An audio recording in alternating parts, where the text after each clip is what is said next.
मैं 2-4 बातें ऐसी बताना चाहता हूं जो आपकी जिंदगी के बहुत काम की हैं, आयुर्वेद से बाहर की हैं, इसलिए अब तक मैंने बताई नहीं। मैं एक जानकारी ये लेना चाहता हूं, शायद आपने सुनी ही होगी कि दुनिया में जितनी भी चिकित्सा पद्धतियां हैं सब में थोड़ी थोड़ी कहीं ना कहीं कोई कमी है या उनकी सीमाएं खुली हैं।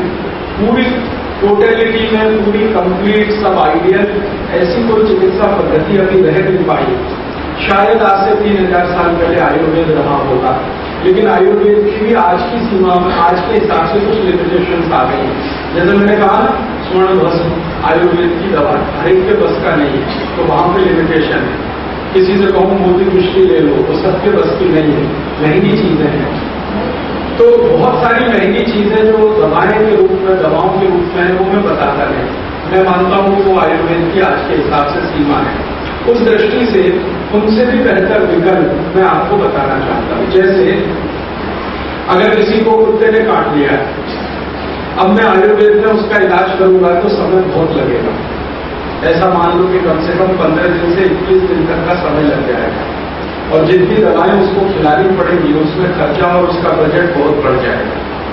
और इसी इलाज को आप अगर एलोपैथी में कराएंगे तो वो इंजेक्शन जो लगाएंगे वो इतने तकलीफ देने वाले हैं कि बेचारा कुत्ते के कांटे के दर्द से इतना तकलीफ नहीं पाता है जितना वो इंजेक्शन के दर्द से पाता है।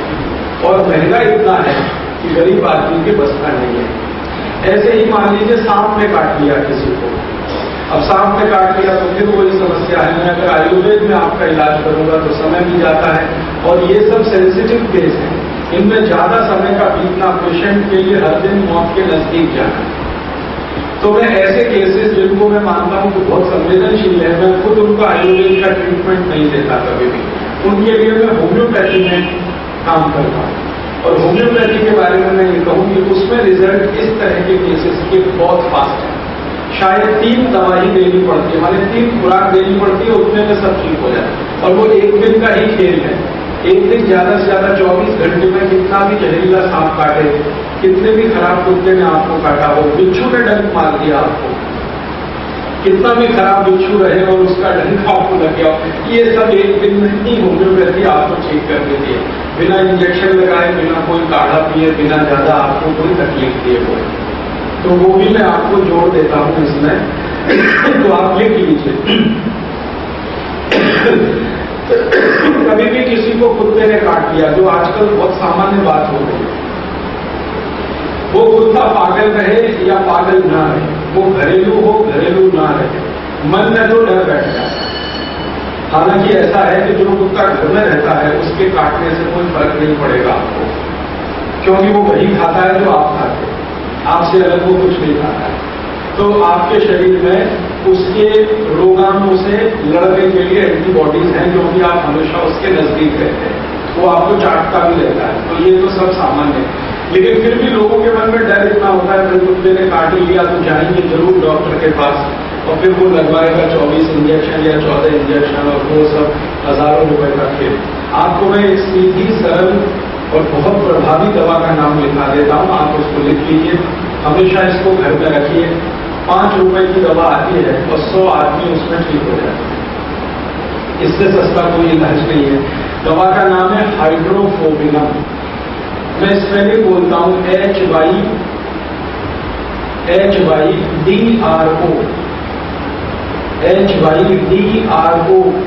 फिर उसके बाद PHO, P for parrot, parents, PHO, BI, ये भी वाला BINUM, हाइड्रोफोबिनम, ये दवा है। HYDRO, PHO, BINUM, हाइड्रोफोबिनम। इस दवा के नाम के आगे 200 नंबर लिख लो, 200, ये 200 इसकी पोटेंसी है। ये दवा है हाइड्रोफोबिनम, नहीं होम्योपैथी की दवा है, हाइड्रोफोबिनम 200। पूरा नाम इस दवा का है हाइड्रोफोबिनम 200। कहाँ मिलेगी? किसी भी होम्योपैथी की दुकान पर मिलेगी, किसी भी होम्योपैथी की दुकान पर मिलेगी। कितनी लेनी है? 5 मिलीलीटर ले लेना, सबसे कम इतनी ही देते हैं वो, 5 मिलीलीटर ले लेना और शीशी में भर के रखना। इस शीशी को कभी भी फ्रिज में नहीं रखना और धूप में नहीं रखना। घर में ऐसे स्थान में रखना जहां धूप नहीं आती, सूरज का प्रकाश नहीं आता, और फ्रिज भी ना हो इसके नजदीक, थोड़ा दूरी पे रखना। ये दवा है। अब जिसको भी कुत्ते ने काट लिया, ये दवा लेना लिक्विड फॉर्म में। होम्योपैथी की दवा दो तरह से मिलती है, तो वो गोलियों में डाल के देते तो उससे कहना वो नहीं चाहिए हमें सीधे दे दो, उसको कहते हैं डाइल्यूशन। लिक्विड फॉर्म को कहते हैं डाइल्यूशन। तो हाइड्रोकोबिनम लेना है 200 पोटेंसी में, 200 बस। अब इस दवा की एक एक बूंद जीभ पर डालनी है जिसको कुत्ते ने काटा, एक बूंद जीभ पर सवेरे डाल दो।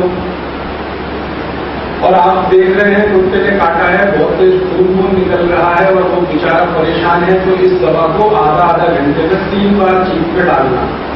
एक बूंद, फिर आधा घंटे बाद एक बूंद, फिर आधा घंटे बाद एक बूंद, बस।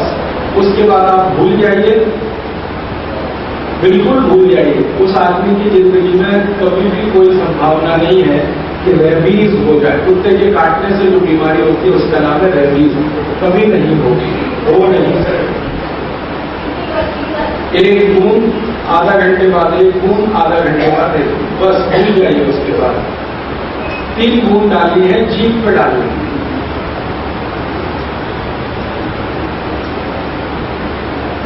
ठीक है, अच्छा। अब इसमें नियम बस इतना ही है कि जितना जल्दी डालेंगे उतना अच्छा। अभी काटा अभी डालिए तो बहुत जल्दी ठीक हो, लेकिन अगर देर में डालेंगे तो भी दवा तो डालनी ही है। आपको पता चला किसी को कुत्ते ने काटा, उसको 2 दिन हो गए, 3 दिन हो गए, 4 दिन हो गए, 5 दिन हो गए, दवा तो देनी ही है, लेकिन जितनी जल्दी मिलेगी उतना अच्छा, ठीक वो उतनी ही जल्दी होगा। अभी काटा अभी दे दो, शाम तक ठीक हो जाएगा, घाव पूरा भर जाएगा, 1 दिन ही लगता है। और देर में डालेंगे तो कैसे डालनी है ये दवा? देर हो गई, 2 दिन हो गया, 4 दिन हो गया, तो फिर आधा आधा घंटे मत करना। सुबह 1 बूंद देना, दोपहर को 1 बूंद और शाम को 1 बूंद। वही 3 बूंदी देनी है उसको।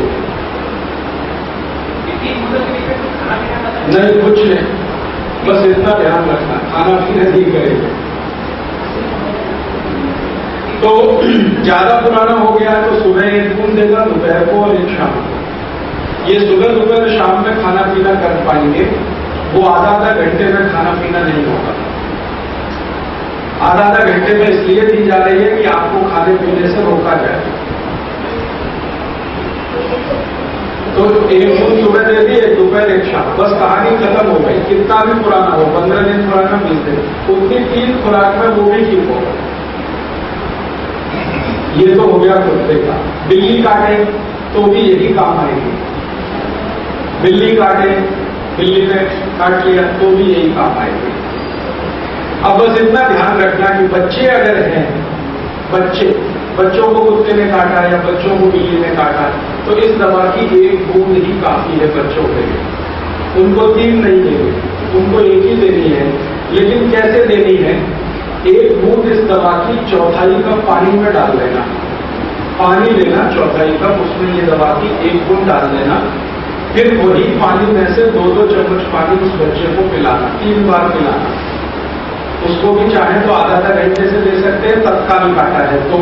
और देर हो गई है काटे हुए तो सुबह 2 चम्मच पानी, दोपहर को 2, फिर शाम को।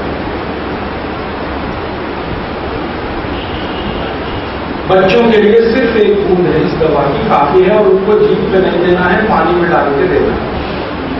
जीभ पे क्यों नहीं देना? ये तीखी होती है, बहुत तीखी है, क्योंकि इसमें थोड़ा एल्कोहल होता है।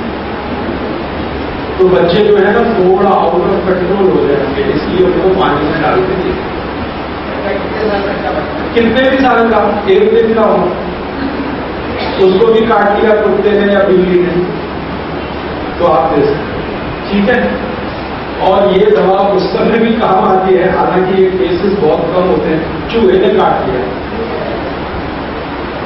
चूहा हालांकि काटता वाटता नहीं है, लेकिन फिर भी उतर जाता है अंगूठे में, उंगली में, तो उस समय भी आप इसको काम में ले सकते हैं। अब थोड़ा आगे चले, सांप ने काट लिया जी,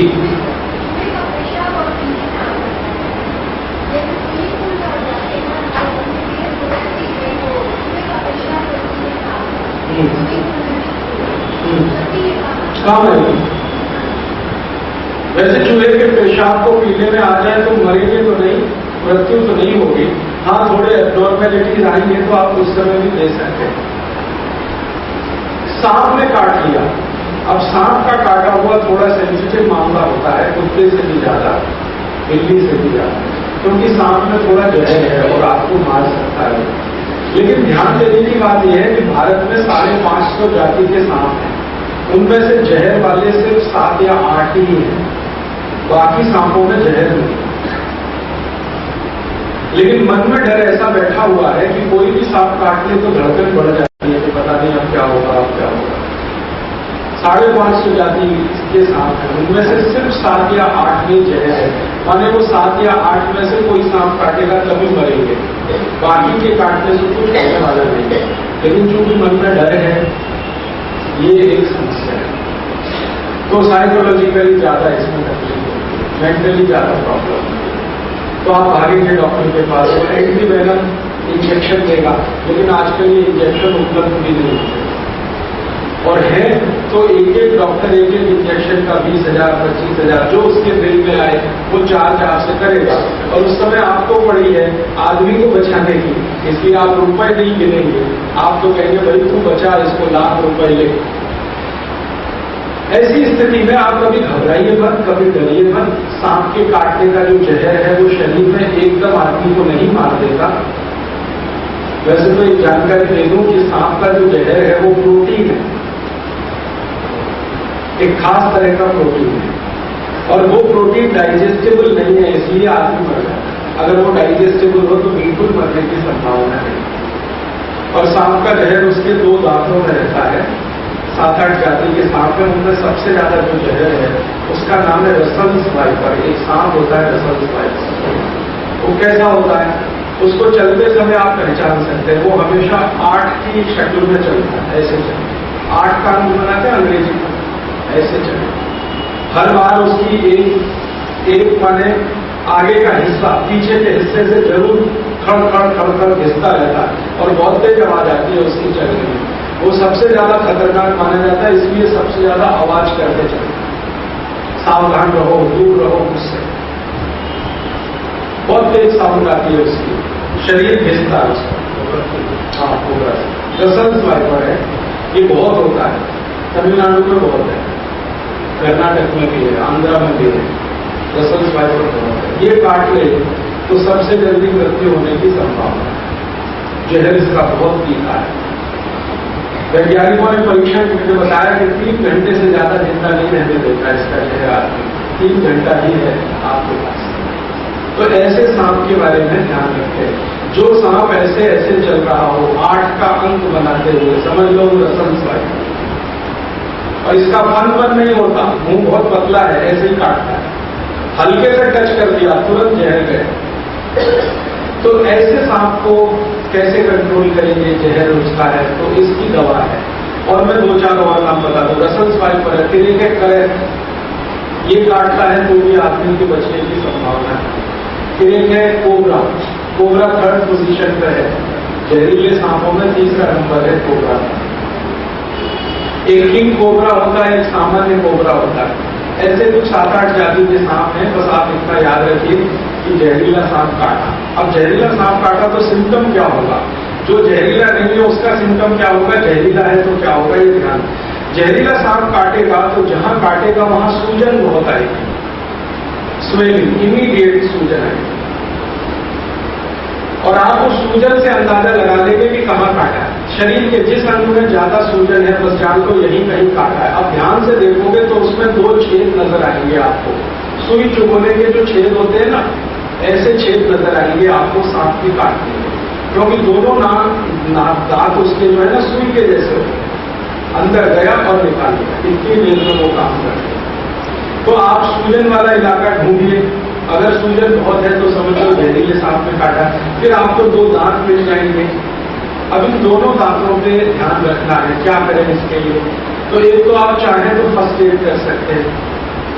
फर्स्ट एड कैसे कर सकते हैं, इंजेक्शन होता है, इंजेक्शन डॉक्टर वाला इंजेक्शन जो ठोकते हैं आपको, इंजेक्शन लगाते हैं, उस इंजेक्शन की सिरिंज जहां तक जाती है उतना हिस्सा ब्लेड से काट दो, इंजेक्शन की सिरिंज जहां तक जाती है उतना हिस्सा ब्लेड से काट दो, तो वो एक सक्शन पाइप जैसा हो गया। सक्शन पाइप समझते हैं, हिंदी इसकी नहीं करो, खींचने वाला पंप। तो जहां जहां आपको दोनों दांतों के निशान दिखाई दे रहे हैं वहां पे उसको रखो, इंजेक्शन को, कटा हुआ हिस्सा, और पीछे से खींच दो तो सारा जहर उसमें भर जाएगा इंजेक्शन। मेरे पास है नहीं। इंजेक्शन आपने सिरिंज वाला आगे से कट कर दिया जहां पे निडल लगाते हैं, तो उसका जो होल है उसको जहां छेद है वहां पे रख के खींचना है पीछे से, सक्शन पाइप की तरह से उसको यूज करना। तो जैसे ही आप खींचना शुरू करेंगे तो वैक्यूम बन जाएगा, वैक्यूम बन जाएगा। आप जानते हैं बच्चे लोग पिचकारी का इस्तेमाल करते हैं। जब होली आती है तो एक पिचकारी आती है ना, खींचते हैं फिर उसको पंप करते हैं। वैसे ही कुछ इंजेक्शन को यूज करना है इसमें। इंजेक्शन के आगे जहां निडल लगती है उसको ब्लेड से कट करना है, तो वहां पर एक होल बड़ा हो गया। उस होल को एग्जैक्टली जहां पे सांप ने काटा है, जो पॉइंट आपको दिख गया, मैंने कहा ना सूजन आएगी, लाल पड़ जाएगा, वहां पे दोनों पॉइंट उसके दिखाई देंगे, दांत के दो निशान, वहां पर आपको जो इंजेक्शन का होल है उसको रखना है ऐसे करके, और पीछे जो उसका सक्शन की तरह से काम खींचना है उसको। जैसे ही आप खींचना शुरू करेंगे तो पूरा इंजेक्शन जो है ना सिरिंज वो चिपक जाएगा। चिपक गया तो इसका माने वैक्यूम क्रिएट हो गया। फिर आसानी से जब आप खींचेंगे तो सारा ब्लड उसमें भर जाएगा, और ब्लड के साथ सारा पॉइजन भी उसमें निकल आएगा। आप एक बार खींचेंगे कुछ ब्लड निकलेगा, फिर वहां पे दूसरा वाला निशान है वहां रख के एक बार खींचेंगे फिर कुछ ब्लड निकलेगा। जब तक ब्लड निकलता रहे आप उसको खींचते रहिए, और जब ब्लड आप निकालेंगे फर्स्ट टाइम में तो आप देखेंगे वो थोड़ा ब्लैकिश होगा ब्लड, उसका रंग डार्क होगा, ब्लैकिश होगा, तो समझ लीजिए इसमें पॉइजन मिक्स हो चुका है, पॉइजन मिक्स हो चुका है। तो जब तक वो ब्लैकिश और डार्क रेड कलर का ब्लड निकलता है, 2-3 बार में आप खींच लीजिए, उतने में ही सारा पॉइजन निकल जाता है। क्योंकि सांप जो पॉइजन छोड़ता है ब्लड में वो कुछ ज्यादा नहीं होता है, 0.5 मिलीग्राम के आसपास होता है, इससे ज्यादा नहीं होता, क्योंकि उसके दांत में इससे ज्यादा रह ही नहीं सकता। तो 0.5 to 0.6 मिलीग्राम है। 2-3 बार आपने ब्लड खींच लिया, उसमें निकल गया। जैसे ही आप इसको खींचेंगे तो पेशेंट में आपको चेंजेस दिखाई दे जाएंगे, उसमें चेतना आ जाएगी, कॉन्शियसनेस आ जाएगी। सांप जब काट लेता है और उसके ब्लड में जहर आ जाता है तो व्यक्ति अनकॉन्शियस हो जाता है या सेमी कॉन्शियस होता है। जैसे ही आप खींचना शुरू करेंगे उसके ब्लड को, इम्प्योर ब्लड को, उसमें कॉन्शियसनेस आ जाएगी। कॉन्शियसनेस आ गई तो समझ लीजिए अब वो मरेगा नहीं। तो ये उसके लिए फर्स्ट एड का आप काम कर सकते हैं। इसी इंजेक्शन को जो मैंने आपसे कहा कहां से कट करना है, जहां आप सिरिंज का निडल लगाते हैं, जहां सुई लगाते हैं, इसी इंजेक्शन को बीच से कट कर दीजिए, एग्जैक्टली बीच से। 50% इधर 50% इधर, बीच में कट कर दीजिए तो पाइप और बड़ा हो जाएगा, उसका होल जो है ना और बड़ा होगा। और उसको रख के भी खींचेंगे तो एक बार में ही सारा ब्लड खींच लेता है। बड़ा इंजेक्शन लेंगे, बड़ी सिरिंज होगी तो जल्दी काम होगा आपका। तो बड़ी सिरिंज लेकर आप इसको कर लीजिए। आपके पास कोई मेडिसिन नहीं है, कोई फर्स्ट एड नहीं है, कोई डॉक्टर नहीं है, लेकिन पुराना धुराना कहीं इंजेक्शन पड़ा हुआ मिल जाए, उसी के यूज से आप ये शुरू कर सकते हैं। ये फर्स्ट एड की बात है। दूसरा, एक मेडिसिन आप चाहें तो हमेशा घर में रखिए, बहुत सस्ती है, होम्योपैथी में आती है एक मेडिसिन, उसका नाम है नाजा, NAJA, नाजा। होम्योपैथिक मेडिसिन है, किसी भी होम्योपैथी शॉप में मिलेगी। NAJA नाजा, और इसकी पोटेंसी है 200 नाजा, उसके आगे लिखिए 200। ये मेडिसिन 5 मिलीलीटर खरीद के रखिए घर पर, 5 मिलीलीटर सफिशिएंट है। 100 लोगों की जान इससे बच जाएगी, और इसकी कॉस्ट सिर्फ 5 ही रुपए है, 5 रुपए में ही आती है।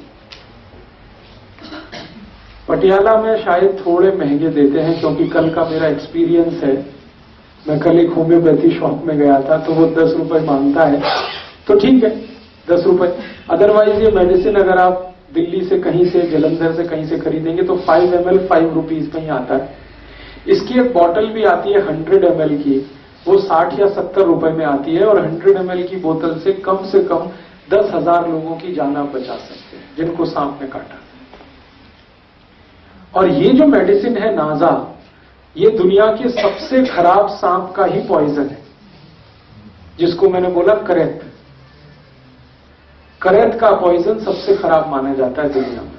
करेत के बारे में कहा जाता है कि अगर उसने काट लिया है तो फिर भगवान ही बचा सकता है, मेडिसिन भी जल्दी काम नहीं आती। उसी का ये पॉइजन है, लेकिन डाइल्यूशन में है, डाइल्यूट फॉर्म में है, इसलिए घबराने की कोई बात नहीं।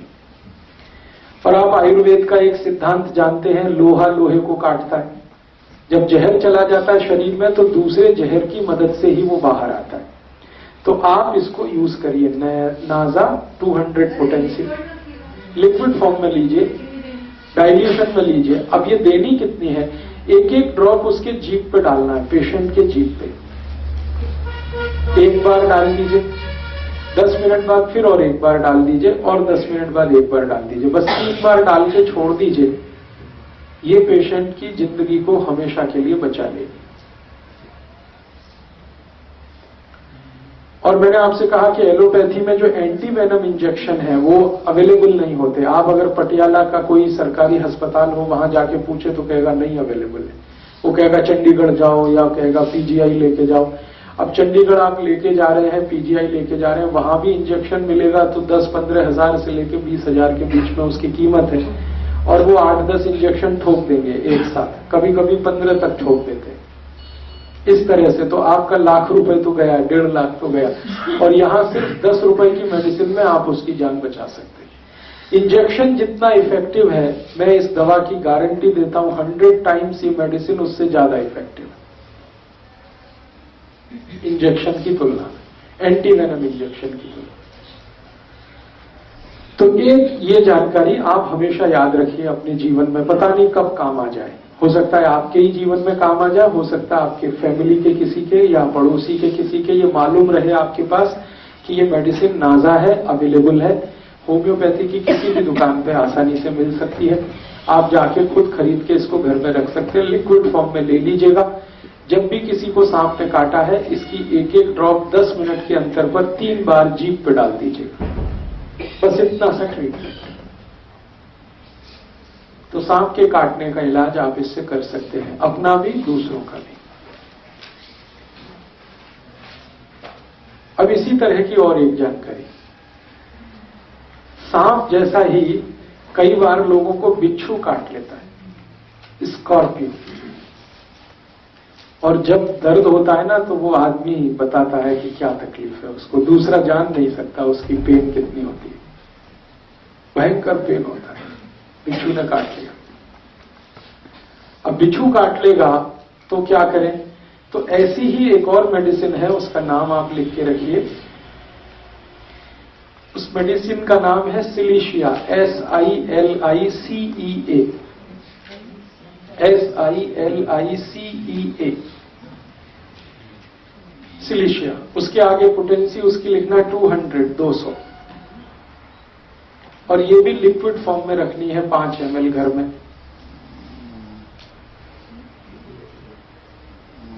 और इस दवा को भी वैसे ही यूज करना है, एक एक ड्रॉप टंग पे 10 मिनट में 3 बार। अब बिच्छू काटता है तो क्या होता है, बिच्छू काटता है तो उसका जो डंक है ना वो उसको अंदर छोड़ देता है, वो डंक है वो पेन करता है। बिच्छू काटे और डंक को बाहर निकाल ले तो कोई फर्क नहीं पड़ता, लेकिन काट के वो जो छोड़ देता है अंदर, उसमें सारी तकलीफ आ जाती है। और बिच्छू ने काटा तो बिच्छू क्या करता है, उसका जो डंक होता है ना उसे अंदर छोड़ देता है। काटना उसका तकलीफ दे नहीं है, वो जो डंक छोड़ दिया वो तकलीफ का कारण है। फिर वहां सूजन आती है, फिर दर्द होता है, इतना दर्द होता है कि आप सहन नहीं कर पाते कई बार। तो उस स्थिति में एक दवा है, उसका नाम है सिलीशिया, SILICEA, SILICEA, सिलिशिया। ये दवा क्या करती है जी? दर्द जो छोड़ा है वो जब तक निकलेगा नहीं, दर्द मिटेगा नहीं। तो ये दवा यही काम करती है कि बिच्छू का डंक जो अंदर कितना भी घुसा हुआ हो, उसको दवा देने के 5-7 मिनट में आप देखेंगे डंक अपने आप बाहर आए और उसको हाथ से उठा के आप देखें। इतनी पावरफुल मेडिसिन है सिलिशिया। इसके भी आगे लिखना है 200, सिलिशिया 200। देने का तरीका वही है, एक बूंद जीभ पर काट लिया है अभी तुरंत, तो 15-20 मिनट में दे दो 3 बार, 10 मिनट से 15 मिनट में। और ज्यादा पुराना हो गया है तो सुबह दोपहर शाम। सिलिशिया ये बहुत अद्भुत दवा है, आप सुनेंगे तो हैरान हो जाएंगे। ये दवा बनती है बालू से। बालू होती है बालू, मिट्टी, रेत, नदी के नीचे से जो बालू निकलती है ना, ये दवा वही है। और इसी दवा से सारे सिलिकॉन चिप्स बनते हैं। सिलिकॉन चिप्स जो कंप्यूटर में इस्तेमाल होते हैं, अब तो सब बहुत सारी चीजों में।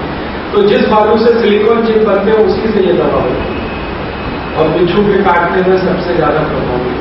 अंदर से ये निकाल देती है डंक को। और मैं बता देता हूं कि बहुत बार माताएं मैंने सुई से कुछ सिल रही है या मशीन चला रही है और सुई घुस गई और टूट गई है, उस समय भी यही दवा काम है।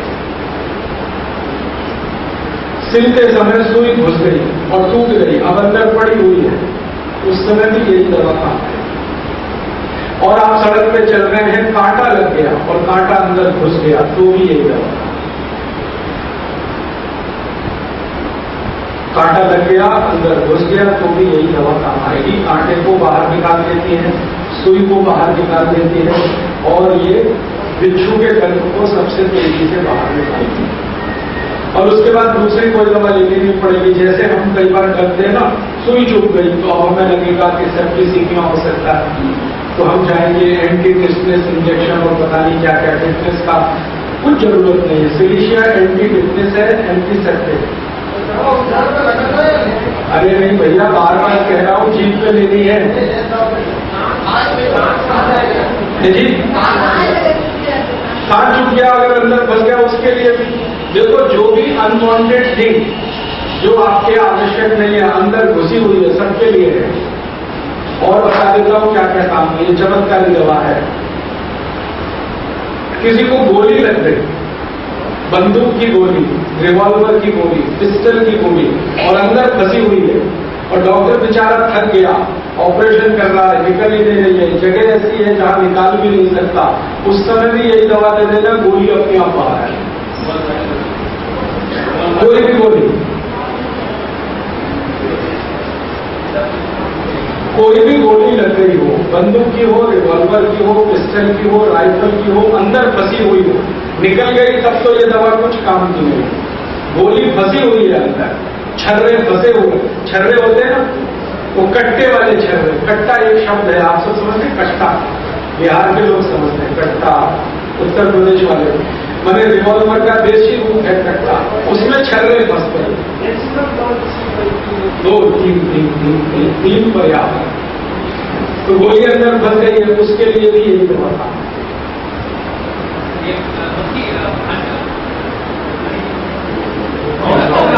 पावर उतनी 200। हाँ, मधुमक्खी का डंक है तो भी यही काम है। मधुमक्खी ने काटा, उसका डंक फंसा तो भी यही दवा है। बिच्छू ने काटा, उसका डंक फंसा तो भी ये दवा है। सुई टूट के घुसी है अंदर तो भी ये दवा है। कांटा अंदर चुभ गया है तो भी यही दवा है। हर चीज जो बाहर से अंदर गई है और काम की नहीं है शरीर पे, उन सबको निकालने वाली ये दवा है। कोई एक्सपायरी नहीं, कोई एक्सपायरी नहीं है जी। लेकिन अगर अंदर फंसा हुआ हो तो, नहीं फंसा हुआ है तो दूसरी दवा है, फिर वो मैं बताने जा रहा हूं। तो अंदर कुछ लग गया, लोहा लग गया, सुई लग गई, कांटा चुभ गया, डंक लग गया, गोली लग गई, बम मारा किसी ने आपको, कल्पना करो, और बम के छर्रे अंदर घुसे हुए हैं तो भी ये दवा। और एक काम में ये दवा है, इसको तो आप जरूर अंडरलाइन करके लिखना, क्योंकि ये अच्छा है। किसी को बहुत कब्जियत हो जाती है, बहुत कब्जियत हो जाती है, 6 दिन 7 दिन 10 दिन से संडास ही नहीं हो रही है, 4 दिन हो गया, 5 दिन हो गया, और वो बेचारा हर बार टॉयलेट जाता है और बाहर आ जाता है, स्त्री हो या पुरुष या बच्चा भी हो, अंदर जा रहा है कि मुझे संडास आने वाली है, टट्टी आने वाली है, लेकिन बाहर आ गया, आई नहीं। ऐसी कंडीशन में इसी दवा को एक बूंद जीभ पे डाल देना 10-10 दिन पुरानी संडास को खल खल बिल्कुल निकाल देना, 20 मिनट नहीं लगता, एकदम पानी होके सारी टट्टी निकल जाए। और पता है ये किस कंडीशन में होता है? कैंसर पेशेंट को अक्सर ये होता है, कॉन्स्टिपेशन इतना हो जाएगा कैंसर की कंडीशन में, क्योंकि जो दवा दी जाती है ना कैंसर के लिए वो कॉन्स्टिपेशन लाती है, तो अक्सर उनकी टट्टी रुक जाती है, बड़ी आंत एकदम बंद हो जाती है। उस स्थिति में भी यही दवा काम आती है। सिलीशिया मात्रा वही 200 एक बूंद जीभ पर, बस 3 बार से ज्यादा जरूरत नहीं पड़ेगी। है जी, कोई रिएक्शन होगा तो मैं खुद बताऊंगा।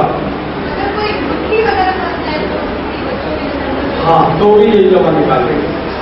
कोई भी अनवांटेड चीज है जो आपके शरीर के काम की नहीं है और फंसी है कहीं भी, बच्चों ने सिक्का निकल लिया, छोटे छोटे सिक्के होते हैं ना कई बार, अब तो वो चलते नहीं सिक्के, लेकिन बहुत पहले होता, पत्थर का टुकड़ा ही निकल लिया उन्होंने, अब उनको तो कुछ पता नहीं, वो तो खेल रहे हैं मस्ती में, कान में डाल लिया पत्थर का टुकड़ा।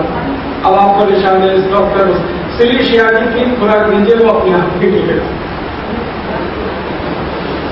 कान में पत्थर डाल लिया, कई बार बच्चे कान में गेहूं का दाना डाल लेते हैं, कान में बाजरी डाल ली उन्होंने, मक्की डाल ली, क्योंकि वो तो ऐसे ही है भाई, बोले वाले सीधे साधे, उनको मालूम नहीं कि तकलीफ करे।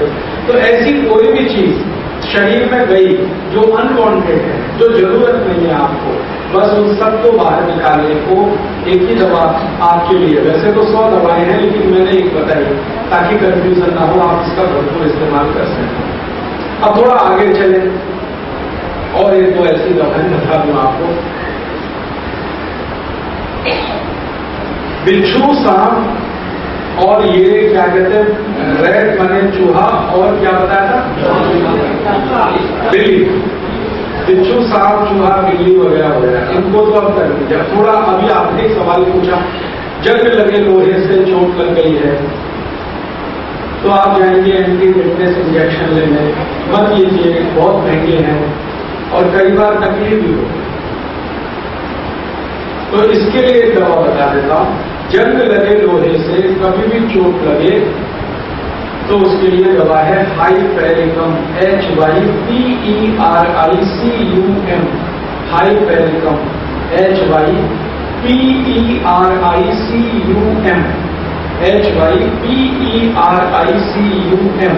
आगे वो नहीं लिखना है दोस्तों, हाइपेरिकम।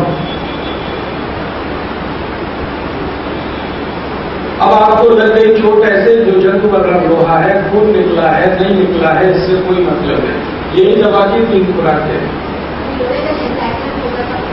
नहीं, वो एक्सीडेंट की बात नहीं चल रही, बिल्कुल नहीं। आपके साथ बात हो रही है लोहे से कटे हुए की या लोहे के चूड़े हुए, और वो भी ऐसा लोहा जो जंग लगा है, ठीक है। कई बार ऐसा होता है कि नहीं हो जंग लगा लेकिन लोहे से ही कटा है, तो भी ये दवा काम है, तो भी ये दवा काम है। सेम 1 ड्रॉप, अगर तत्काल लगा है, ताजा है, तो आधा घंटे में, लंबी दूरी हो गई है, देर में पता चला तो 16 देना 3 डोज, इससे ज्यादा जरूरत ही नहीं। तो आपको कोई भी इंजेक्शन देना नहीं पड़ेगा, टिटनेस, एंटीटिसनिक, सेप्टिसीमिया, कोई भी इंजेक्शन आपको नहीं देना।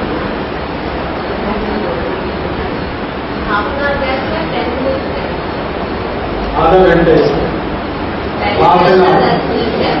वो जहर वाले संवेदनशील केस थे जिनमें मरना हर क्षण पड़ता है, इसमें इतने इसमें इतनी संवेदनशीलता नहीं है, लोहे से कटा या लोहे से चोट लगी है वगैरह। उनको भी दे दो, कई बार टिटनेस इंजेक्शन नकली होता है, इंजेक्शन लेने के बाद पांव कटते हैं लोगों के, ऐसी स्थिति मैंने देखी। इस दवा का एक और याद रखना है आपको, सिलिशिया मैंने बोल दिया है, वैसे फिर रिपीट कर रहा हूं कि टट्टी फंस गई हो, किसी भी कारण से कॉन्स्टिपेशन बहुत हो गया, वो रिलीज नहीं हो रहा, तो आप करिए। मैं अभी का एक किस्सा सुनाता हूँ। 2-3 दिन पहले मेरे पास एक फोन आया, हमारे एक बहुत अच्छे कार्यकर्ता हैं, सहयोगी हैं, औरंगाबाद में रहते हैं, बिहार में। उनका एक छोटा बच्चा है, उसको यही कंडीशन हो गई, बड़ी आंख उसकी ट्विस्ट हो, अब टट्टी नहीं उतर रही, 4 दिन हो गया। वो औरंगाबाद के सब डॉक्टरों के पास ले जा चुके थे, फिर मुझे फोन किया, डॉक्टर कहते हैं अब तो बड़ी आंख काट के निकालनी पड़ेगी, ऑपरेशन करना, पेट काटना। 7-8 साल का बच्चा। मैंने उनको कहा आप ले आओ पहले तो घर, डॉक्टर के चंगुल से उसको छोड़ा लो। तो डॉक्टर छोड़ नहीं रहा है, पकड़ के बैठा है, ऑपरेशन करना ही है। ऐसे डॉक्टर हैं आजकल, आप देखो। माता पिता पेशेंट के कह रहे हैं जी हमको ले जाना है, कैसे ले जाओ? ऐसा लगता है जैसे हॉस्पिटल नहीं वो जेल हो गए, कैसे ले जाओगे? नहीं ले जाने दें। तो फिर उन्होंने झगड़ा किया, किसी तरह अपने बच्चों को छुड़ा के लाए, और डॉक्टर ने डराने के लिए ऑक्सीजन सिलेंडर लगा दिया कि ये मरने वाला है। अब माता पिता बेचारे सीधे साधे, मैंने कहा बिल्कुल नहीं मरेगा, घर ले आओ। तो ले आए, मैंने कहा ये सिलिशिया दवा है, खरीद लो। मिल गई, लाके मैंने कहा जीप में डालो, तो डाल दी। 2 ही बार डाली थी, तब तक फोन आ गया कि राजू भाई सब टट्टी निकल गई उसकी, पेट में ही निकल गई उसकी। अभी एकदम ओके है, नॉर्मल है, 2 ही मूड है। ऐसे 20 केस होते हैं। जब बहुत पीलिया हो जाता है ना जॉन्डिस, तब भी यही समस्या आती है, कॉन्स्टिपेशन जबरदस्त हो जाता है। तो कॉन्स्टिपेशन का कितने भी क्रिटिकल केसेस हों, इस दवा ने सभी सॉल्व किए। और ये दवा आर्मी में बहुत यूज होती है, वो क्योंकि सैनिक जो लड़ते हैं ना सीमा पर, गोलियां अक्सर लगती रहती हैं और फंस जाती है, बहुत इस्तेमाल होती है आर्मी हॉस्पिटल्स में। वो ऑपरेशन टेबल पर पहले लिटाएंगे, पहले ये दवा देंगे, तो गोली निकल के अपने आप ऊपर आ जाएगी, फिर उसको उठा के डालेंगे। इस दवा ने आज तक किसी को धोखा नहीं दिया, साइड इफेक्ट कोई नहीं है इसका, क्योंकि ये बनती है बालू से। बालू माने नदी के तले पर। हम व्यसन छोड़ना चाहते हैं, छूटता नहीं है। बहुत लोग मुझे ये कहते हैं कि बार बार हमें मालूम है कि ये गुटखा खाना अच्छा नहीं है, लेकिन तलब उठ जाती है, क्या करें? बार बार लगता है कि ये बीड़ी सिगरेट पीना अच्छा नहीं है, लेकिन तलब हो जाती है, तो क्या करें? हमें मालूम है कि शराब पीना अच्छा नहीं है, लेकिन तलब आ जाती है, तो क्या करें? तो आपको बीड़ी सिगरेट की तलब ना आए, गुटखा खाने की तलब ना लगे, तंबाकू खाने की तलब ना हो, शराब पीने की तलब ना हो, इसके लिए एक छोटा सा उपाय बताता हूं जो बहुत आसान है, आप आसानी से कर सकते। पहला उपाय तो यह है कि जिनको बार बार तलब लगती है और जो अपनी तलब पर कंट्रोल नहीं कर पाते, नियंत्रण नहीं कर पाते, इसका माने उनका मन कमजोर है। और परम पूजनीय स्वामी जी कहते हैं कि मन को मजबूत बनाओ। मन को मजबूत बनाने का सबसे आसान तरीका है, थोड़ी देर आराम से बैठ जाओ, जैसे मैं बैठा हूं, आलती पालती मार के, इसको हम सुखासन कहते हैं। आंखें बंद कर लो, दाहिनी नाक बंद कर दो और खाली बाईं नाक से सांस भरो और छोड़ो। खाली बाईं नाक से सांस भरो और छोड़ो, बाईं नाक से सांस भरो और छोड़ो। जिसको हम लोग चंद्र नाड़ी कहते हैं, उसको सक्रिय कर दो। जितनी ज्यादा सक्रियता आपके चंद्र नाड़ी की होती जाएगी, मन की शक्ति आपकी अपने आप बढ़ती चली जाएगी और आप इतने संकल्पवान हो जाएंगे जो आसानी से कोई भी बात ठान लेंगे तो उसको बहुत आसानी से कर डालेंगे। ये एक तरीका है, बहुत आसान है, ये भी प्राणायाम का ही तरीका है। दूसरा एक तरीका है कि आपके घर में एक आयुर्वेदिक औषधि है जिसको आप सब जानते हैं और पहचानते हैं।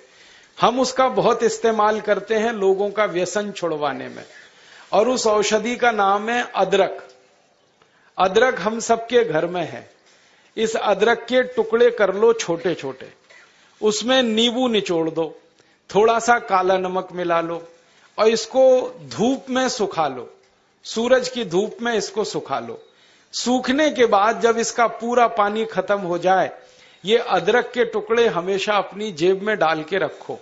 जब भी दिल करे कि तंबाकू खानी है, गुटखा खाना है, बीड़ी सिगरेट पीनी है, तो आप एक अदरक का टुकड़ा निकालो, मुंह में डालो, उसका चूसने का काम शुरू कर दो। और ये अदरक ऐसी अद्भुत चीज है, इसको दांत से काटो मत, तो सवेरे से शाम तक ये मुंह में आपके सुरक्षित रहता है। इसको चूसते रहो, आपको गुटखा खाने की याद ही नहीं आएगी, आपको बीड़ी सिगरेट पीने की तलब ही नहीं आएगी, और दारू की तलब भी छूट जाएगी। बहुत आसान है, कुछ भी मुश्किल नहीं है। फिर से बता देता हूं, अदरक ले लो, छोटे टुकड़े कर लो, नींबू निचोड़ लो, फिर उसमें काला नमक मिला लो, धूप में सुखा लो। सुखाने के बाद वो तैयार हो गया। तैयार होके इसको जेब में रखो, पुड़िया बना के रखो, डिब्बी में रखो, जैसे भी है जेब में रखो। जब दिल में तलब उठे, बीड़ी पीना, सिगरेट पीना, दारू पीना, गुटखा खाना, एक गुटखा माने एक टुकड़ा इस अदरक का निकाल के जीभ पे रखो, चूसना शुरू कर दो। जैसे ही वो रस आपके लार में घुलना शुरू हो जाएगा, आप देखना इसका चमत्कारिक असर होगा। आपको फिर गुटखा, बीड़ी, सिगरेट, तंबाकू, दारू याद ही नहीं रहेगी। सवेरे से शाम तक चूसते रहो, और जो 2, 4, 10 दिन, 15 दिन, 20 दिन लगातार कर लिया, तो हमेशा के लिए व्यसन आपका छूट जाएगा। आप बोलेंगे ये अदरक में ऐसी क्या चीज है? ये अदरक में एक रासायनिक तत्व है जिसको हम रसायन शास्त्र की भाषा में, केमिस्ट्री में कहते हैं सल्फर। अदरक में सल्फर बहुत अधिक मात्रा में है। जब हम अदरक चूसते हैं तो वो सल्फर है जो अदरक का निकल के हमारी लार के साथ मिलके अंदर जाने लगता है। और ये सल्फर जब खून में घुलने लगता है तो ये सल्फर कुछ ऐसे शरीर में हार्मोन्स को, कुछ ऐसे अंदर अंतःस्रावी ग्रंथियों को सक्रिय कर देता है जो व्यसन नहीं करने के लिए आदमी को प्रेरित करती है। जो विज्ञान की रिसर्च है आज तक सारी दुनिया में, वो ये कहती है कि कोई भी आदमी व्यसन के अधीन जब जाता है तब जब सल्फर की मात्रा उसके शरीर में बहुत कम हो जाती है, तो उसको बार बार तलब लगती है, बीड़ी की, सिगरेट की, गुटखे की, तंबाकू की। तो सल्फर की मात्रा आप पूरी कर दो बाहर से, ये तलब खत्म हो जाती है। इसका मैंने हजारों लोगों पर परीक्षण किया है और बहुत अच्छे सुखद परिणाम है। बड़ी आसानी से बिना किसी खर्चे के शराब छूट जाती है, बीड़ी, सिगरेट, गुटखा आदि आदि सब छूट जाता है। तो आप इसका उपयोग कर लो। और इसका एक दूसरे उपयोग का तरीका बताता हूं। अदरक के रूप में सल्फर हमारे प्रकृति ने हमको भरपूर मात्रा में दिया है, बहुत सस्ता है। इसी सल्फर को होम्योपैथी की दवा के दुकान पे भी आप प्राप्त कर सकते। आप कोई भी होम्योपैथी दवा की दुकान पे चले जाओ और उस दवा बेचने वाले विक्रेता से ये कहो कि मुझे सल्फर नाम की दवा दे दो, वो दे देगा आपको। एक छोटी सी शीशी में भर के दे देगा। और सल्फर नाम की दवा होम्योपैथी में पानी के रूप में आती है, प्रवाही रूप में आती है, जिसको हम लोग डाइल्यूशन कहते हैं अंग्रेजी में। तो ये पानी जैसी आएगी, दिखने में ऐसा ही लगेगा कि जैसे ये पानी है। वो दवा एक छोटी शीशी में ले लो। 5 मिलीलीटर दवा की शीशी 5 रुपए में आती है। और उस दवा का 1 बूंद जीभ पे डाल लो, सवेरे सवेरे खाली पेट। फिर अगले दिन और 1 बूंद डाल लो सवेरे सवेरे खाली पेट, और तीसरे दिन 1 बूंद डाल लो सवेरे सवेरे खाली पेट। बस 3 बार अगर आपने 1-1 बूंद डाल ली तो 50 से 60% लोगों की दारू, बीड़ी, सिगरेट तो 3 खुराक में ही छूट जाती। और जो ज्यादा पियक्कड़ हैं, हाँ ऐसे भी है ना जिनकी शाम बिना पिए गुजरती ही नहीं, उसके बिना तो उनका काम चलता ही नहीं, तो उनको ये निवेदन है कि ये सल्फर नाम की दवा को हर हफ्ते 1 बार ले लिया करें। आज ले लिया, 5-6 दिन बाद फिर ले लिया, फिर 5-7 दिन बाद ले लिया। हफ्ते में 1-1 बार लेते जाएं तो 1.5-2 महीने में बड़े बड़े पियक्कड़ों की दारू छूट जाती है।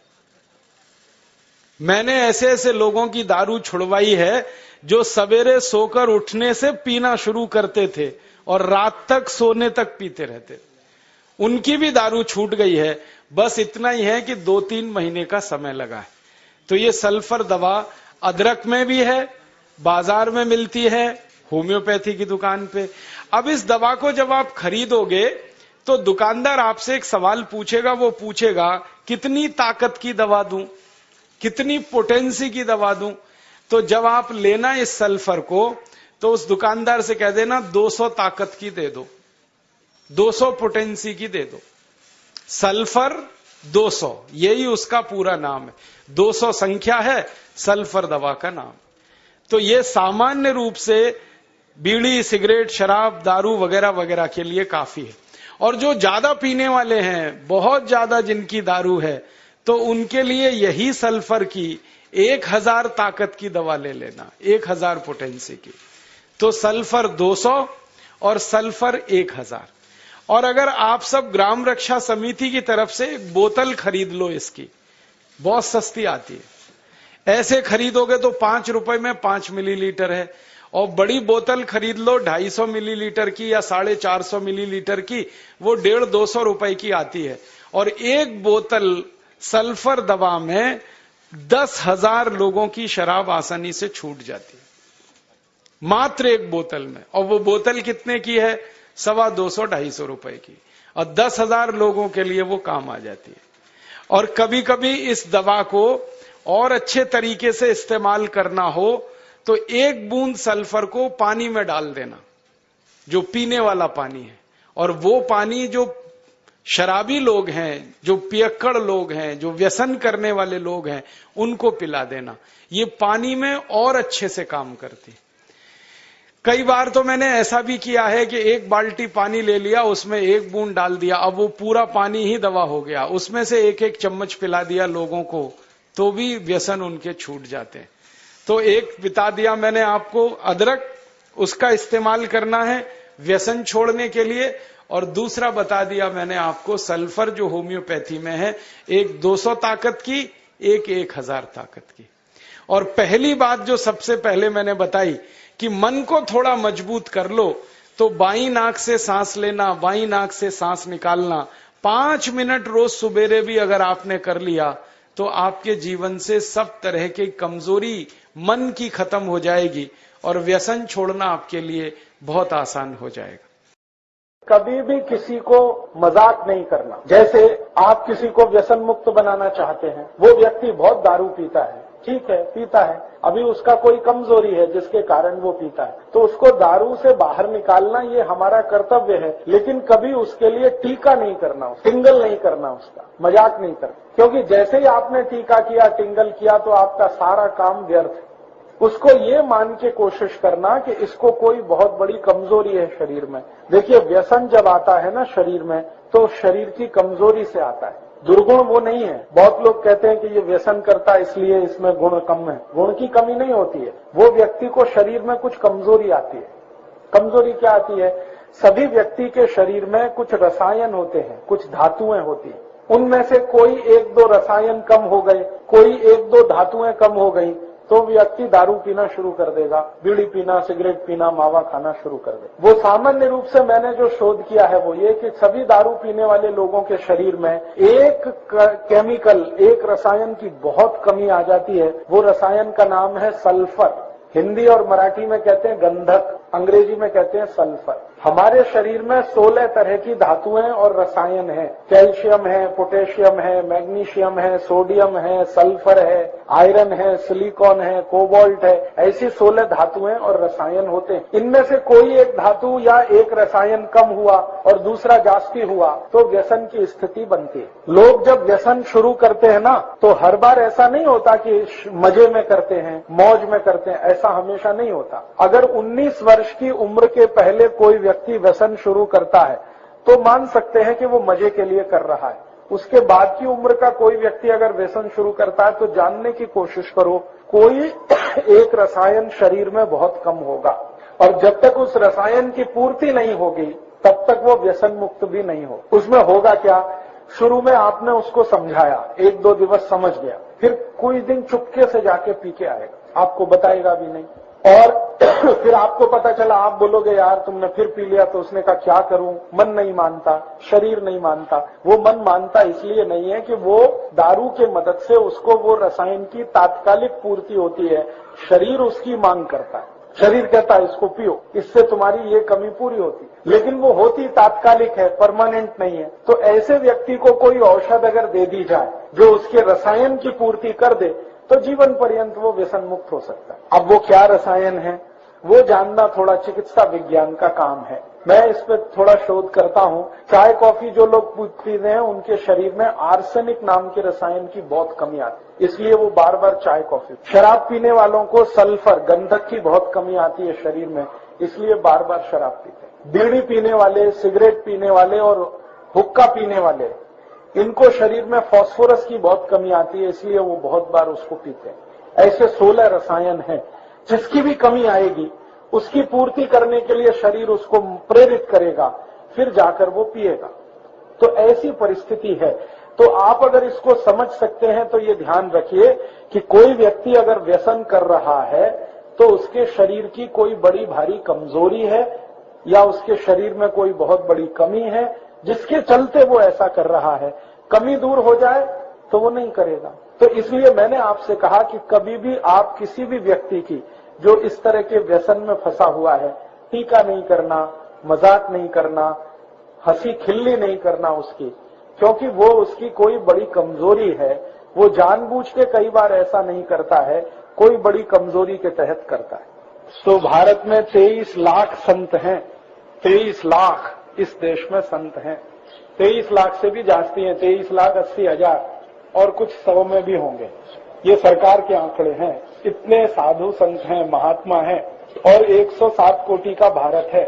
अगर ये कर लेते तो भारत में इतना भ्रष्टाचार, इतना अनाचार, इतनी व्यसन क्यों होती? तो साधु संत दूसरे को नहीं सुधारते, वो अपनी सेवा कराते। उनको अहंकार इस बात का है कि वो समाज को सुधारना कर रहे हैं, वो कोई समाज को सुधारना नहीं करते।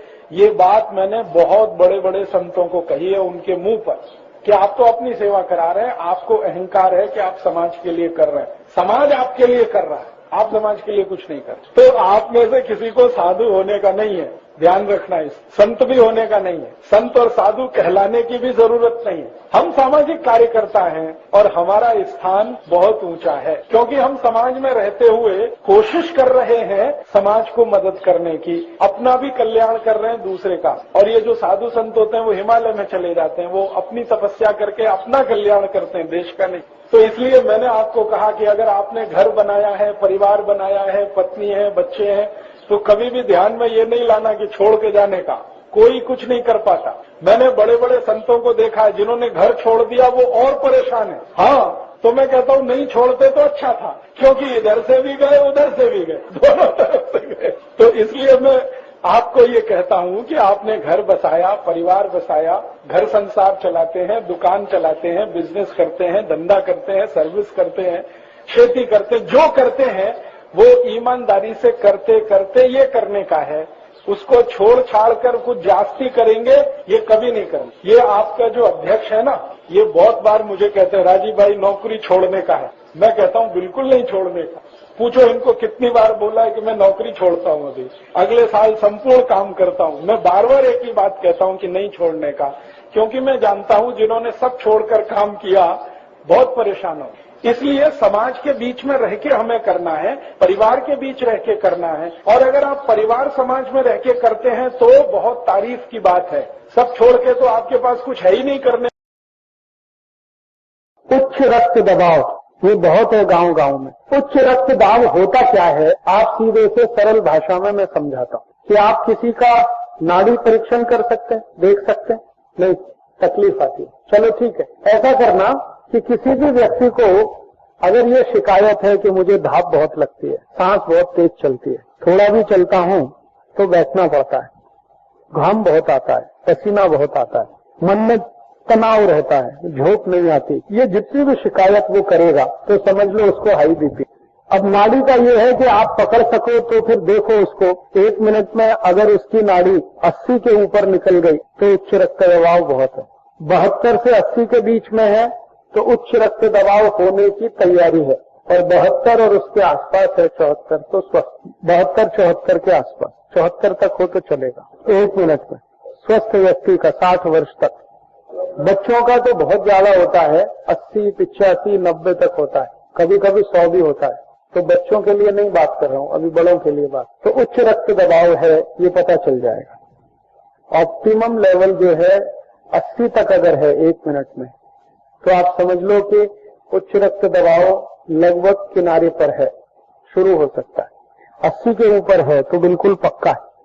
अब उच्च रक्त दबाव है ये तो समझ में आया, उच्च रक्त दबाव होता क्या है वो भी समझ लो। हमारा जो हृदय है ना, ये शब्द जिससे बना हृदय, उससे हृदय बना। हृ माने लेना, संस्कृत शब्द है हृ, और दय माने देना, लेना देना, लेना देना, यही धंधा करता है हृदय। क्या लेता है? रक्त को लेता है फिर वापस देता है, रक्त को लेता है फिर वापस देता है।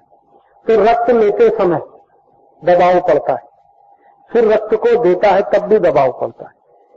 तो रक्त लेते समय जो दबाव पड़ता है वो नीचे का रक्त दबाव कहते हैं। एक सिस्टोलिक होता है, एक डायस्टोलिक होता है।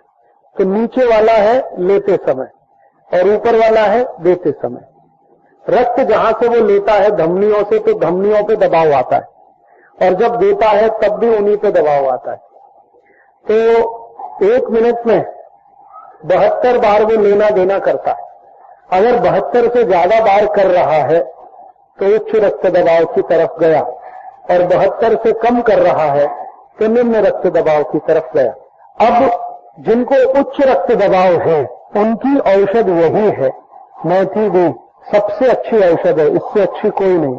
उच्च रक्त दबाव करीब प्रमाण वही, 2 चम्मच भी, 1 गिलास पानी, सबसे अच्छी औषध। लेने की पद्धत बता दिया, सुबह लेना है खाली पेट। इसके साथ मदद करने वाली एक औषध है जो मदद करेगी, वो है दूधी भोपले का रस। दूधी भोपला, दूधी भोपले का रस अगर इसके साथ लेंगे तो उच्च रक्त दबाव बहुत जल्दी ठीक होगा, हाई ब्लड प्रेशर नहीं। दूधी भोपले का रस हमेशा भोजन से 1 तास पहले, मात्रा कम से कम 1 गिलास दूधी भोपले का रस। और जब रस निकालेंगे ना भोपले का, तो छिलका उतारना नहीं है, छिलके सहित। पानी नहीं मिलाना, बिल्कुल नहीं, सीधे रस मिक्सर में डालिए, रस निकलेगा वही पीना, क्योंकि भोपला में वैसे ही बहुत पानी आता है। 80% तो पानी है। गुड़ नहीं, कुछ भी मिलावट नहीं चलेगा। ज्यादा से ज्यादा कुछ मिलाना हो तो काली मिर्च मिला सकते हैं, मिर्च, और कुछ नहीं मिला सकते, मीट भी नहीं, गुड़ भी नहीं। हुआ उच्च रक्त दबाव, इसकी एक ही सबसे अच्छी औषध है स्वयंपाक घर में मेथी भी, मदद करने के लिए दूधी भोपले का रस, दोनों साथ लेंगे जल्दी ठीक होता है।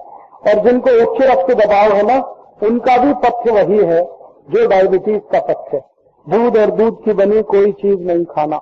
हाँ, अब बता रहा हूं उसके आगे, पथ्य वही है, दूध और दूध की बनी चीजें नहीं खाना।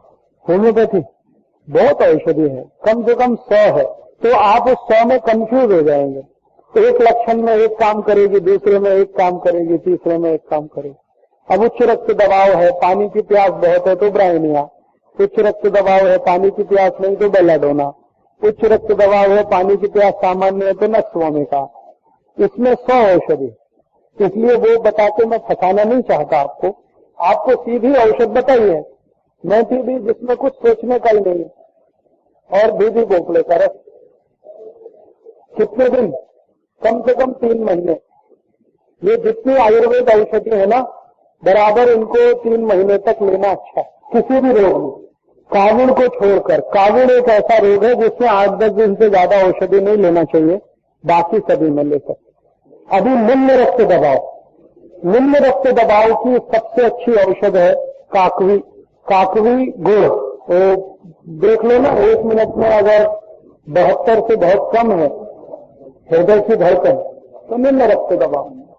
निम्न रक्त दबाव वाले को भी चक्कर बहुत आते हैं, कमजोरी बहुत लगती है, लेटा रहता है तो भी कहता मुझे बहुत कमजोरी लग रही है, काम नहीं करता फिर भी कहता बहुत कमजोरी हो रही है, तो निम्न रक्त दबाव। तो काकवी जो है ना, पानी में मिला के पीना, 1 चम्मच काकवी आधा गिलास पानी, 2 चम्मच काकवी 1 गिलास पानी, गुड़ भी पी सकते हैं। और सबसे अच्छा होता है कॉफी। तो पूछ लो आप शाकाहारी हो कि मांसाहारी, अगर वो शाकाहारी है तो मत पिलाओ। कॉफी में खून नहीं है, चाय में है, कॉफी पिलाओ उसको। निम्न रक्त दबाव की सबसे अच्छी औषध कॉफी है, चाय नहीं, रोज चाय हो कॉफी हो। लेकिन वही चीज औषध के रूप में वो लेता है तो उसको ठीक होने के लिए लगता है। अगर निम्न रक्त दबाव हो तो शुगर कम या बिल्कुल ना के बराबर तो अच्छा होता है।